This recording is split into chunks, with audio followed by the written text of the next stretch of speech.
Next हमारा section है section 25 जो कि बात करता है प्रोसीजर फॉर रजिस्ट्रेशन। ठीक है, तो इस सेक्शन में बेसिकली कुछ रूल्स भी हैं, कुछ क्या बहुत सारे रूल्स हैं जिनकी मैं यहाँ पे समरी दे रहा हूँ, क्योंकि इन रूल्स को हम डिटेल में जाएंगे तो बहुत टाइम लग जाएगा, तो इसलिए मैंने यहाँ पे आपको समरी दे दी है कि कौन सा रूल क्या बोलता है। ठीक है, रूल 8 है जो कि बात करता है एप्लीकेशन फॉर रजिस्ट्रेशन। ये रूल बताता है कि आपको जो जीएसटी रजिस्ट्रेशन अप्लाई करना है वो REG 1 में करना है। ठीक है, उस टाइप का बेसिक दिया हुआ है। रूल 9 बोलता है कि verification of the application and approval. तो ये बोलता है कि जो भी हम रजिस्ट्री रजिस्ट्रेशन अप्लाई करेंगे with in 7 working days GST officer को उसको अप्रूव या क्लैरिफिकेशन उसमें देना मैंडेटरी है। रूल 10 बोलता है इशुएंस ऑफ रजिस्ट्रेशन सर्टिफिकेट। देखिए रूल 10 बोल रहा है कि REG 06 में रजिस्ट्रेशन सर्टिफिकेट इशू होगा। ये बेसिकली REG 01, REG 06 एंड 1 ये बेसिकली फॉर्म के नाम है। ठीक है, रजिस्ट्रेशन सर्टिफिकेट जो आएगा उसका जो फॉर्म है वो REG 06 है। ठीक है, तो कोई ये भी बोल सकता है कि रजिस्ट्रेशन सर्टिफिकेट दे दो जीएसटी का, या कोई ऐसा भी बोल सकता है GST REG 06 दे दीजिए। ठीक है, रूल 10 है furnishing of bank account detail. देखिए अब जीएसटी में ये रूल आ गया है कि इन केस आपने जीएसटी रजिस्ट्रेशन ले लिया तो उसके विद इन 45 डेज आपको बैंक डिटेल जीएसटी पोर्टल में ऐड करना मैंडेटरी है। पहले जब हम जीएसटी का रजिस्ट्रेशन अप्लाई करते थे उसी टाइम पे बैंक डिटेल मांगता था, बट उसमें दिक्कत ये थी क्योंकि देखिए जो बैंक अकाउंट ओपन होगा वो जीएसटी रजिस्ट्रेशन के बाद ही होगा, तो उस टाइम पे हमें मजबूरी में सेविंग बैंक अकाउंट की डिटेल देनी होती थी जिसका कोई लॉजिक नहीं बनता। ठीक है, तो अब गवर्नमेंट ने बैंक डिटेल रजिस्ट्रेशन के टाइम पे नहीं लेती है गवर्नमेंट, जब एक बार रजिस्ट्रेशन होता है उसके बाद अपना बैंक अकाउंट ओपन कराता है, एंड जब बैंक अकाउंट ओपन हो जाएगा उसके रजिस्ट्रेशन के विद इन 45 डेज आपको जीएसटी पोर्टल पे अपना बैंक डिटेल ऐड करना मैंडेटरी है। ठीक है, इन केस नहीं हुआ तो ऑफिसर को पावर है कि वो रजिस्ट्रेशन कैंसिल कर सकता है, एंड एक हमारे क्लाइंट का रजिस्ट्रेशन कैंसिल हुआ भी है इसी रीजन की वजह से, तो इसको हल्के में मत लीजिए। ठीक है, रूल 10 भी बोलता है आधार ऑथेंटिकेशन फॉर रजिस्टर्ड पर्सन।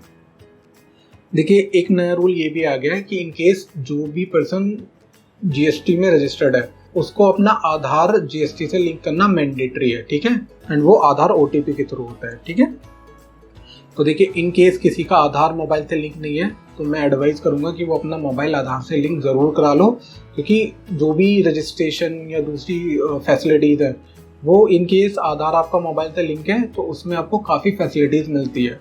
तो ये तो जस्ट वैसा है कि आपको कराना ही कराना है, आज में भी आपको ज़रूरत नहीं हो बट कल आपको ज़रूरत होगी तो आपको नंबर अपडेट कराने में ही 10-15 दिन लग जाएंगे, मे बी उस टाइम पे आपको वो सर्विस नहीं मिले, तो इसको एज सुन एज पॉसिबल आप अपडेट ही करा लीजिए।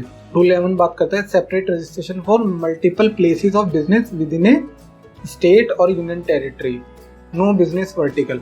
देखिए जब स्टार्टिंग में जीएसटी के लॉज आए थे या जीएसटी एप्लीकेबल हुआ था तो उसमें ये रूल था कि एक स्टेट में सिर्फ एक ही जीएसटी रजिस्ट्रेशन मिलेगा।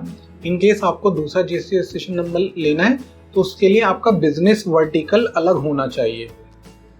बिजनेस वर्टिकल का मतलब है लेट सपोज मेरी एक कोई जनरल स्टोर है, अगर मैं दूसरा जनरल स्टोर खोलूंगा तो मुझे दूसरा रजिस्ट्रेशन जीएसटी का नहीं मिलेगा, सेम ही रजिस्ट्रेशन पे मैं दूसरी शॉप का भी एड्रेस अपडेट कर दूंगा। बट इन केस मेरा वर्टिकल अलग है, लाइक अभी मेरा जनरल स्टोर है, मैं कपड़े की दुकान खोल रहा हूँ, तो ये बिजनेस वर्टिकल अलग हो गया, बिल्कुल अलग हो गया, एक दूसरे पे मैच नहीं कर रहा। तो इस केस में मैं सेपरेट जीएसटी रजिस्ट्रेशन ले सकता हूँ within the same state. ये था लॉ स्टार्टिंग में, but as on date government ने चेंज कर दिया है। गवर्नमेंट बोलती है इन केस आप एक से ज़्यादा लोकेशन पे काम कर रहे हो, बिजनेस वर्टिकल का कोई चक्कर नहीं है, आप चाहो तो हर लोकेशन का अलग अलग रजिस्ट्रेशन ले सकते हो, वो बेसिकली सप्लायर पे डिपेंड करता है। ठीक है, तो इससे लोगों को काफ़ी फैसिलिटी मिली है, रिलैक्सेशन मिला है। रूल 12 बात करता है grant of registration to person required to deduct tax at source और टू कलेक्ट एट सोर्स। मैंने आपको बताया था ना सेक्शन 51 एंड सेक्शन 52, तो उसमें बेसिकली बताता है कि कैसे रजिस्ट्रेशन मिलेगा, मतलब प्रोसेस क्या रहेगी।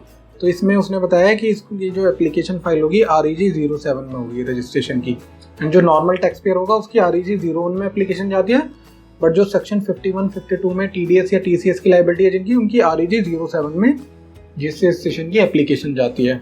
रूल 13 बात करता है grant of registration to non resident taxable person.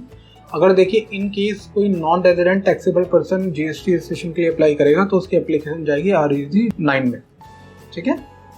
Rule 14 बात करता है grant of registration to a person supplying online information and database access और retrieval services from a place outside India to a non taxable online recipient. इसकी बोल रहा है कि इसकी जो एप्लीकेशन जाएगी REG 10 में जाएगी, ठीक है।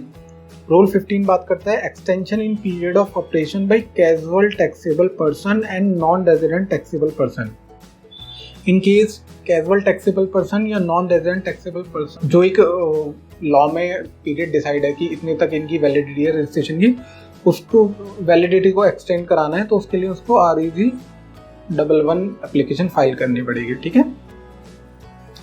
Rule 17 assignment of unique identity number two certain special entities. देखिए जो बेसिकली एम्बेसीज वगैरह होती हैं उनको गवर्नमेंट ने जीएसटी रजिस्ट्रेशन नहीं देके उनको जो रजिस्ट्रेशन का नाम दिया है यूनिक आइडेंटिटी नंबर दिया है, क्योंकि उनको ना जीएसटी पे जो भी वो खरीदते हैं परचेज करते हैं उनको गवर्नमेंट रिफंड दे देती है जीएसटी का।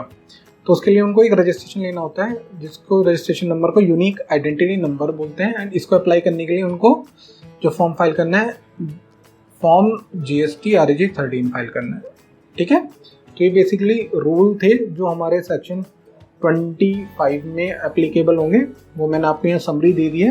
एंड इन केस आप चाहें तो डिटेल में पढ़ सकते हो, ठीक है। बट जो मैंने समरी दी है मुझे लगता है वो सफिशिएंट है।